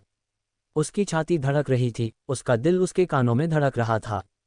उसकी परछाई, जो आमतौर पर शरारती और जीवंत रहती थी, बदल गई थी। वह बेतरतीब ढंग से हिल रही थी, उसकी हरकतें कमज़ोर मगर जंगली थीं, मानो किसी ज़बरदस्त हमले के लिए अपनी ताकत जुटा रही हो। डैमन ज़मीन पर गिर पड़ा, उसके पैर मानो जवाब दे रहे थे। उसने कमज़ोरी से अपना सिर उठाया, उसका शरीर भय और थकान के मिले जुले भाव से कांप रहा था। मन में व्याप्त भय के बावजूद उसके विचार अत्यंत शांत और ठंडे थे। मैं जानता हूं कि यह क्या चाहता है, उसे एहसास हुआ। घृणा से उसका पेट मरोड़ उठा। उसकी परछाई को टुकड़ों या साधारण भोजन से संतुष्टि नहीं मिलती थी। उसे आत्माओं की चाह थी, मानव, कल्पित बौने, पशु पक्षी और अन्य शक्तिशाली जीवन शक्तियों वाली जातियों की प्राणवान, शक्तिशाली आत्माएं। आर्ग, भूख से प्रेरित दर्द की लहर ने उसके शरीर को छलनी कर दिया और उसके होठों से एक कर्कश कराह निकली। वह अपनी कमर पकड़े बैठा था, उसकी सांसें उथली और अनियमित थीं, समय धुंधला सा लग रहा था। कभी कभी उसकी आंखें धुंधली हो जातीं, जिससे वह कुछ क्षणों के लिए बेहोशी की हालत में चला जाता। उसने अपने पेजर पर नज़र डाली और उस पर अपनी बेहोशी की अवधि दर्ज करने लगा। यह ज्यादा तो नहीं था, लेकिन इससे उसे अपनी बिगड़ती हालत पर कुछ हद तक नियंत्रण मिला। उसकी बढ़ी हुई इंद्रियों ने हालात और बदतर कर दिए। अपनी परछाई के जरिए वह लोगों और वस्तुओं की गति को समझ सकता था, क्योंकि वे अपने आसपास के प्रकाश और अंधकार को बाधित कर रहे थे। संवेदी डेटा का निरंतर प्रवाह अत्यधिक भारी था, और हर बार जब वह ध्यान खो देता था तो ऐसा लगता था जैसे उसकी चेतना उसके चारों ओर की सभी परछाइयों को घेरने के लिए विस्तारित हो गई हो। ये भ्रमित करने वाला था, दर्दनाक, पागल कर देने वाला। घंटों बीत गए, और जब तक वह अपनी मूर्छा से बाहर आया, दोपहर के भोजन का समय हो चुका था। उसने एक भी कक्षा नहीं ली थी, लेकिन छात्रों की बकबक और दोपहर के भोजन और कैफेटेरिया का स्पष्ट उल्लेख उसके कानों तक पहुंच रहा था, उसकी बढ़ी हुई सुनने की क्षमता के कारण। खाना, खाना, ये शब्द उसके होठों से एक धीमी, भद्दी बुदबुदाहट के साथ निकला। वह लड़खड़ाता हुआ अपने पैरों पर खड़ा हुआ, उसकी हरकतें सुस्त और लड़खड़ाती हुई थीं, मानो कोई जिंदा लाश हो। वह कैफेटेरिया की ओर जा रहे छात्रों के समूह में शामिल हो गया और भीड़ में जितना हो सके घुल मिल गया। उसका सिर नीचे झुका हुआ था, उसका मन इतनी तीव्र भूख से घिरा हुआ था कि मानो पागलपन की हद तक पहुंच गया हो। भूख लगी है, खाना, वह धीमी आवाज में बुदबुदाया, उसकी आवाज भारी और तनावपूर्ण थी। जैसे जैसे वह चल रहा था, सूरज उस पर पड़ रहा था, हर एहसास असहनीय होता जा रहा था। रोशनी की गर्माहट, कदमों की आहट, पत्तों की हल्की सरसराहट, सब कुछ उसकी इंद्रियों पर एक अनवरत ज्वार की तरह दबाव डाल रहा था। फिर भी इनमें से किसी का भी कोई फर्क नहीं पड़ा। उसका दिमाग एक ही ख्याल, एक ही ज़रूरत से घिरा हुआ था, भूख। इस अजीबोगरीब हालत में डैमन कैफेटेरिया में पहुंचा, जो एक आलीशान और चहल पहल से भरा हुआ था और छात्रों से भरा हुआ था, और हर कोई अपनी अपनी मेज़ों पर बैठा था। अकादमी का कैफेटेरिया साफ तौर पर अलग अलग था।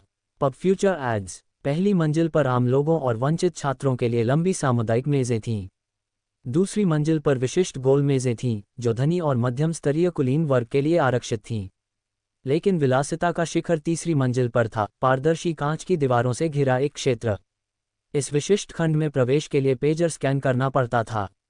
बाहर से छात्र अंदर की भव्यता देख सकते थे, जो उच्च कुलीन और कुलीन छात्रों के लिए आरक्षित विशेषाधिकारों का एक जानबूझकर किया गया प्रदर्शन था। यहाँ प्रवेश के लिए या तो रुतबा या अकादमी के विशेषाधिकारों की प्रचुरता या दोनों की आवश्यकता थी। हालांकि डैमन का न तो अभिजात वर्ग में कोई रुतबा था और न ही कोई सम्मान। फिर भी वह वहाँ रोज खाना खाता था और कुलीन वर्ग में अपनी जगह बनाने की कोशिश करता था। उसका औचित्य क्या था? एक सुनहरा टिकट, एक अकादमी का विशेषाधिकार जिसने उसे इस पवित्र भूमि में प्रवेश दिया। इस दुस्साहस के कारण उसे उच्च वर्ग से तिरस्कार और धौंस मिली, लेकिन डैमन को इसकी परवाह नहीं थी। भूख से व्याकुल धुंध में भी उसकी जिद कायम रही।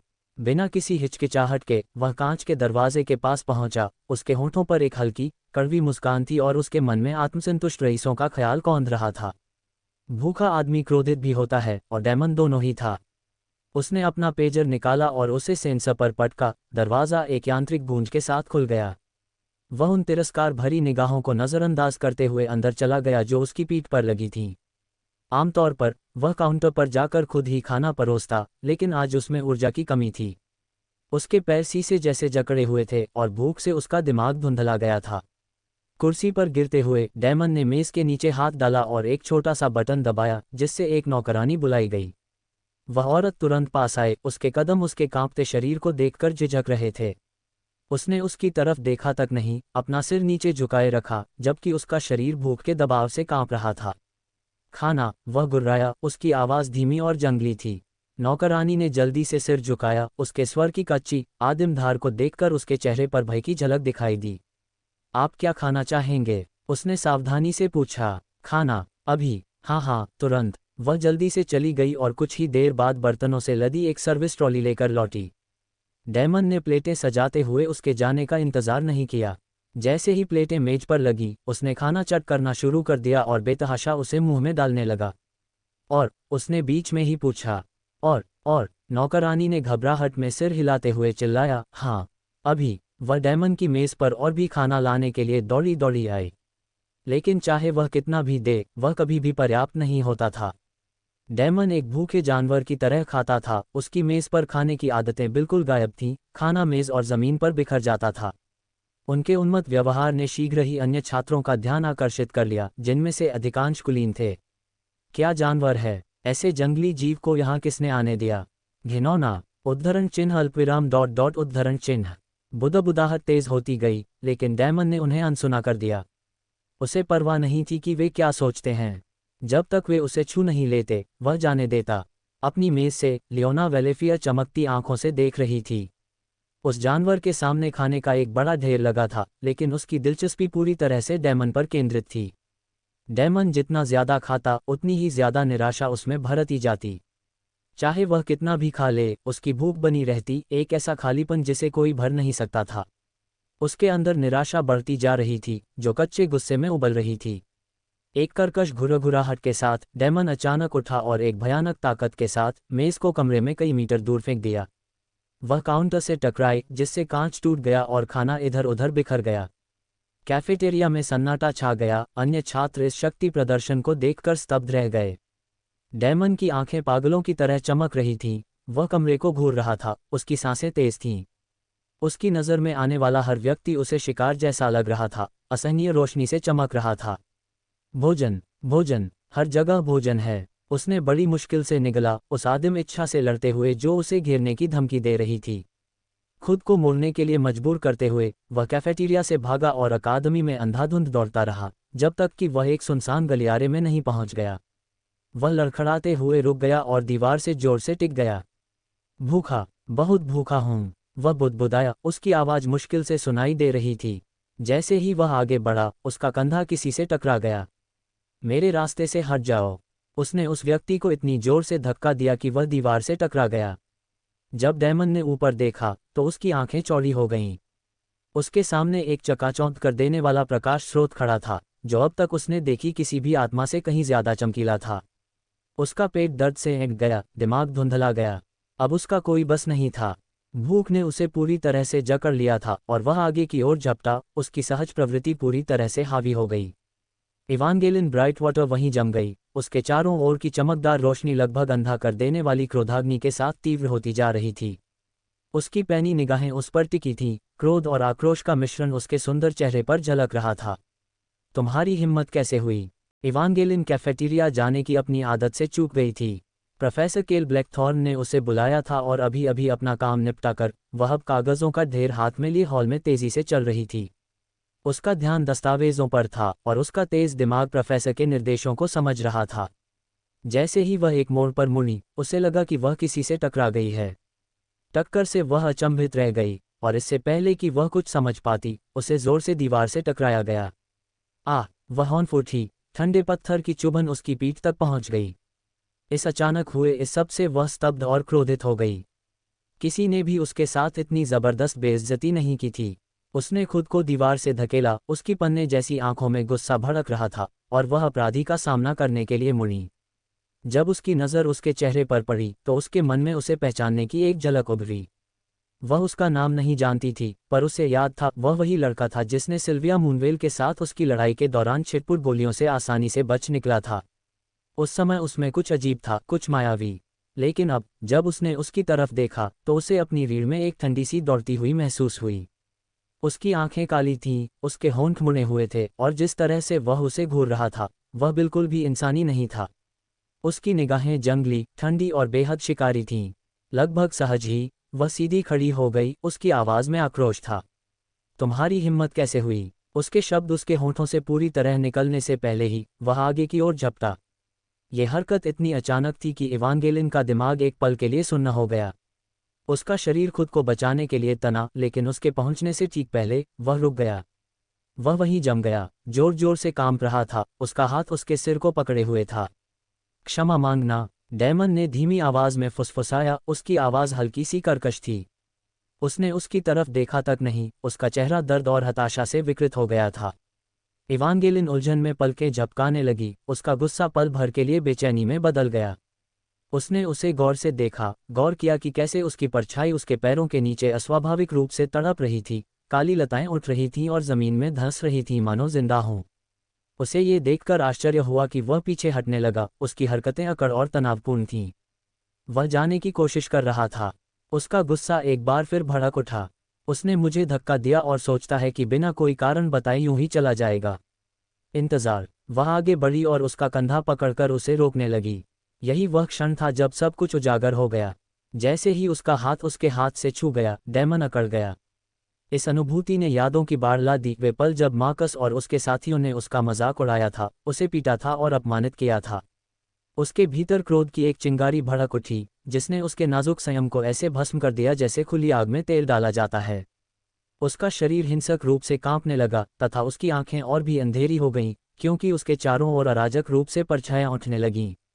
इवेंजेलिन का हाथ उसके कंधे से फिसल गया और डैमन ने धीमी, कर्कश आवाज में गुर्राहट निकाली। इससे पहले कि वह कुछ कर पाती, उसने उसकी तरफ पलटकर उसकी बांह जोर से पकड़ ली। बिना किसी हिचकिचाहट के उसने उसे जोर से घसीटकर फेंक दिया। इवांगेलिन ने अपने चारों ओर हवा का झोंका महसूस किया जैसे ही उसका शरीर गलियारे से गुजरा। सहज प्रतिक्रिया करते हुए वह हवा में घूम गई और अपने पैरों पर गिर पड़ी। उसके जूते जमीन पर हल्के से फिसल गए। वह जो कागज लेकर चल रही थी, वे उसके चारों ओर गिरे हुए पत्तों की तरह बिखर गए और उसकी संकुचित निगाहें डैमन पर टिक गईं। तुम्हें क्या हुआ है? उसने तीखी लेकिन स्थिर आवाज में पूछा। डैमन ने कोई जवाब नहीं दिया। उसका शरीर जोर से कांप रहा था, उसकी सांसें उखड़ी हुई और उथली थीं। उसके आसपास की परछाइयां घनी होती जा रही थीं, सांपों की तरह ऊपर की ओर कुंडलित हो रही थीं, और उनकी नोकें लगभग उसके पैरों को छू रही थीं। इवांगेलिन की आंखें और भी सिकुड़ गईं और वह रक्षात्मक मुद्रा में आ गई। उसके साथ जो कुछ भी हो रहा था, वह सामान्य नहीं था। Pub future ads. उसने अपनी मुट्ठियां भींच लीं, उसकी उंगलियों पर जादू की हल्की सी चिंगारी चमक रही थी। अगर वह फिर से हमला करता तो वह तैयार रहती। इवांगेलिन पहले ही धैर्य की सीमा पार कर चुकी थी। शांतिपूर्ण समाधान का कोई भी विचार गायब हो गया क्योंकि उसकी सुनहरी धूप से चमकती आंखें ठंडे निश्चय से सिकुड़ गईं। उसने अपना हाथ आगे बढ़ाया, उसकी आवाज़ स्थिर थी किंतु क्रोध से भरी हुई थी। उसकी हथेली से प्रकाश की किरणें फूट पड़ीं, इतनी तेजी से कि कोई इंसान कभी प्रतिक्रिया करने की उम्मीद भी नहीं कर सकता था। इस हमले से सब कुछ तुरंत खत्म हो जाना चाहिए था, लेकिन डैमन की छाया प्रधान प्रवृत्ति ने उसे एक अप्राकृतिक बढ़त दे दी। उसके पैरों में लिपटी काली लंटें ऊर्जा परिवर्तन पर प्रतिक्रिया कर रही थीं, जिससे उसका शरीर लगभग अमानवीय सटीकता के साथ गति कर पा रहा था। डैमन ने सहजता से बीमों के बीच से गुजरना शुरू कर दिया, उसकी गतिविधियां तरल और गणनापूर्ण थीं। इवेंजेलिन की आंखें थोड़ी चौड़ी हो गईं, जिससे क्षण भर के लिए उसका आश्चर्य प्रकट हुआ। उसने चकमा दे दिया, उसने सोचा। उसका दिमाग तेजी से चल रहा था। अधिकांश प्रतिद्वंद्वी अपनी जादुई विशेषताओं का उपयोग करके हमले को रोकने का प्रयास करते, लेकिन डैमन इससे बच निकला। एक ऐसा कार्य जिसके लिए असाधारण गति और सजगता की आवश्यकता थी, विशेष रूप से प्रकाश जादू के विरुद्ध। उसकी अभिव्यक्ति कठोर हो गई और वह धीरे से बुदबुदाई। उसकी आवाज़ स्थिर थी लेकिन उसमें अविश्वास की धार थी। तो वह मेरी सोच से भी अधिक तेज है। जैसे ही वह अपनी अगली चाल की तैयारी कर रही थी, उसके चारों ओर प्रकाश के छोटे छोटे गोले बनने लगे।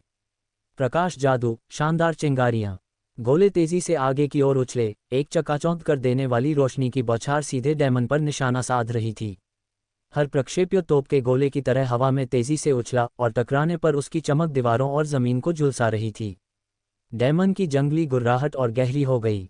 उसकी परछाई फैल गई, उसकी देह में प्रतान घुल मिल गए, उसे एक पशुवत अनुग्रह प्रदान किया। वह अपने शरीर को अस्वाभाविक रूप से घुमा रहा था, हड्डियों को कंपा देने वाली सहजता से प्रक्षेपियों को चकमा दे रहा था।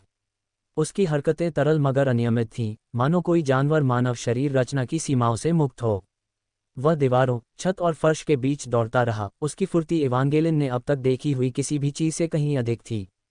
उसकी निगाहें और भी तेज हो गईं, क्योंकि उसने अपने हमलों को बीच में ही समायोजित कर लिया तथा उसे घेरने के लिए प्रक्षेप पथ बदल दिया। देखते हैं आप कब तक ऐसा कर पाते हैं, उसने ठंडे दृढ़ निश्चय से भरी आवाज में कहा।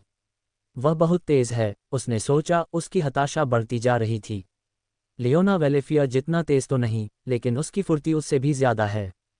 यह सामान्य नहीं है। डेमन फिर गुर्राया, उसकी नजरें उस पर टिकी थीं। वह 2 पैरों से 4 पैरों पर सहजता से चला गया, उसकी परछाई उसके शरीर को और भी रूपांतरित कर रही थी। जैसे ही उसने खुद को आगे बढ़ाया, उसके नीचे की जमीन दरक गई, लगातार हो रहे हमले से बचते हुए और उनके बीच की दूरी कम करते हुए। इवांगेलिन को एहसास हुआ कि दूरी बहुत तेजी से कम हो रही है। दांत पीसते हुए उसने अपने प्रकाश जादू को एक चमकती हुई तलवार में ढाल दिया। Light magic, radiant blade. जैसे ही उसने ब्लेड को एक चौड़े चाप में नीचे घुमाया, वह शक्ति से चमक उठा और जमीन पर विनाश की एक लकीर खींच दी।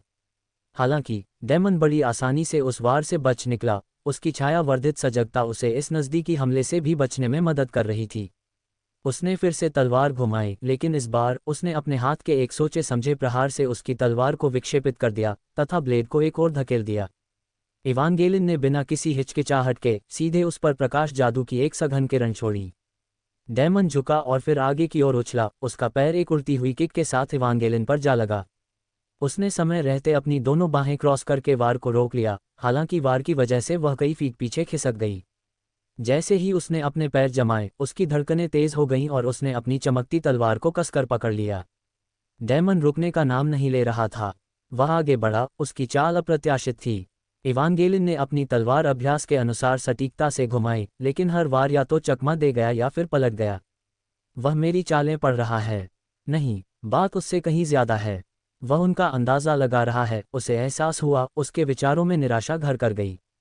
डेमन के हमले बेकाबू तो थे, मगर अजीबोगरीब ढंग से सोचे समझे थे, जिनमें आदिम प्रवृत्ति और अप्राकृतिक लचीलेपन का मिश्रण था।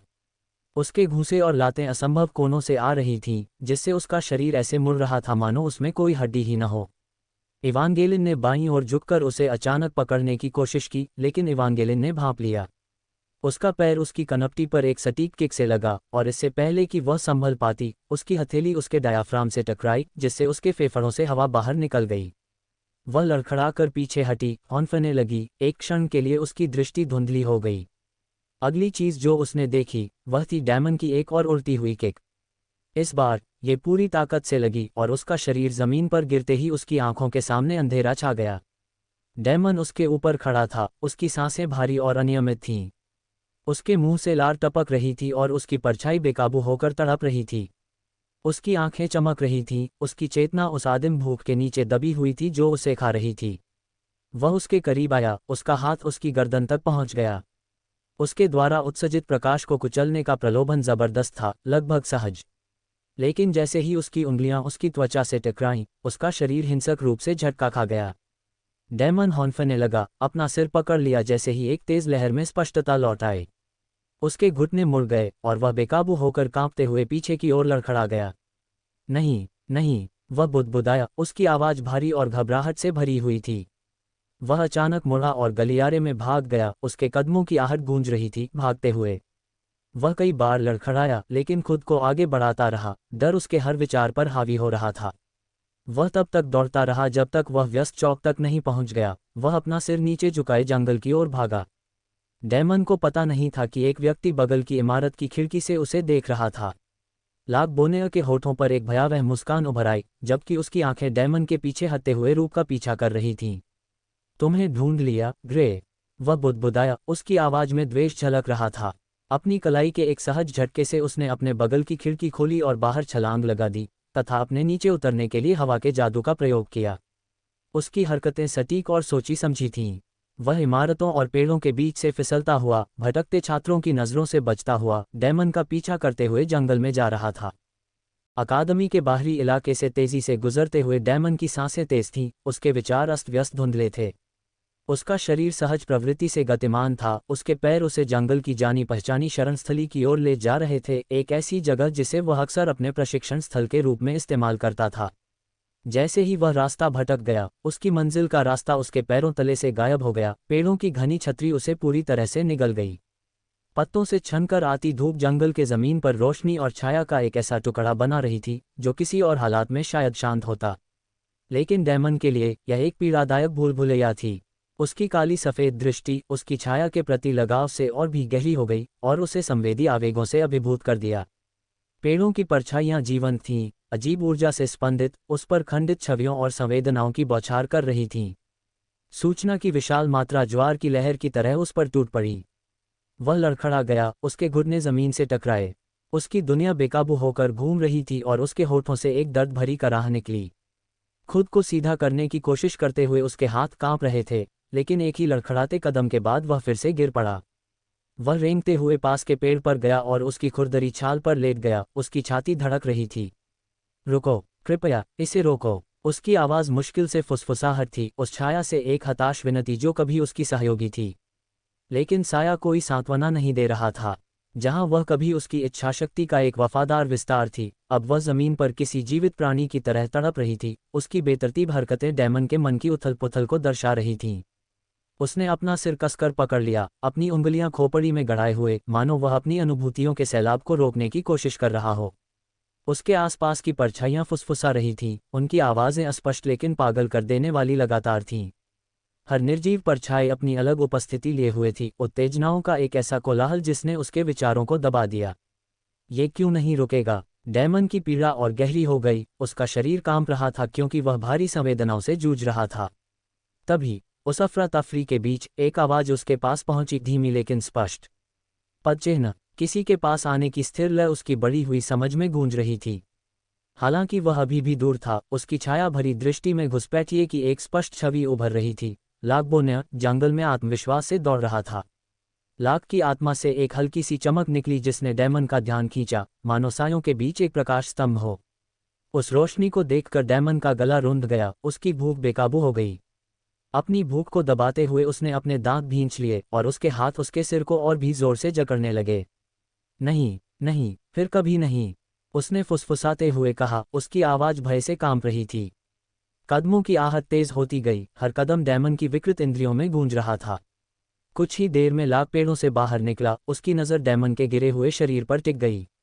डैमन पेड़ से टिककर बैठा था, उसका शरीर कांप रहा था और वह बेतुकी मिन्नतें बुदा रहा था। उसकी कभी तेज आंखें अब भ्रम और भय से घिर गई थीं, उसकी परछाई उसके पैरों पर बेतरतीब ढंग से हिल रही थी।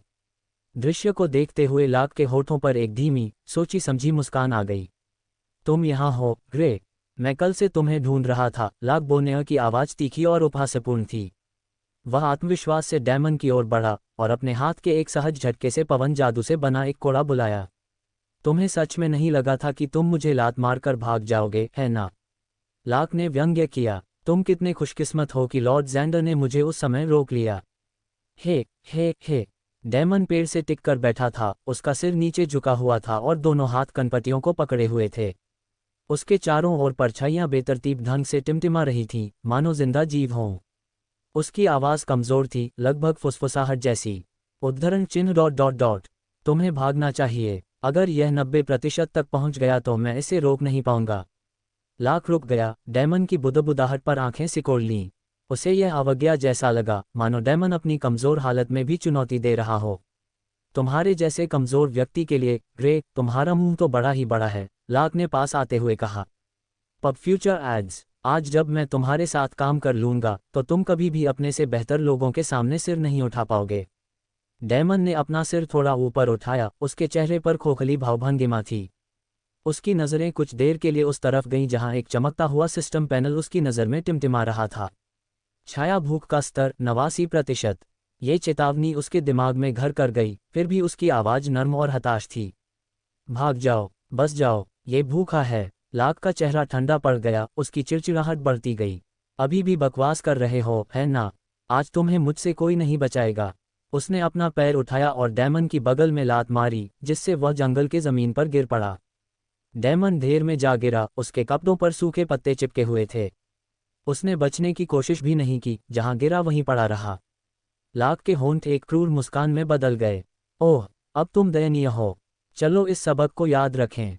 उसने फिर एक और लात मारी, जो डैमन के पेट में लगी।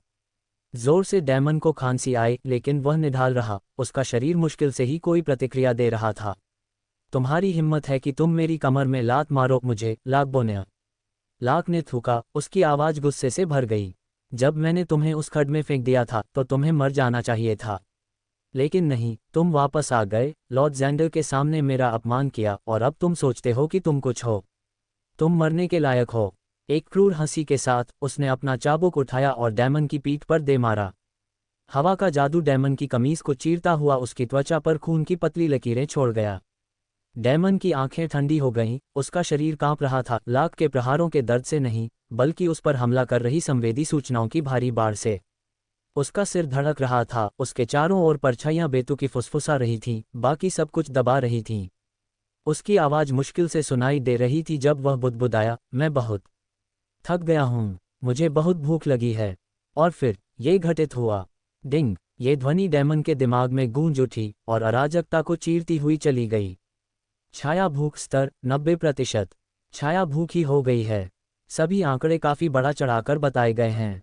अचानक उसके अंदर शक्ति का एक उभार आया और उसकी परछाई हिंसक रूप से घूमकर उसके शरीर से किसी जीवित प्राणी की तरह लिपट गई। जैसे ही परछाई ने डैमन को पूरी तरह से निगल लिया, उसका रूप गायब हो गया और उसके शरीर को एक राक्षसी आकृति में बदल दिया।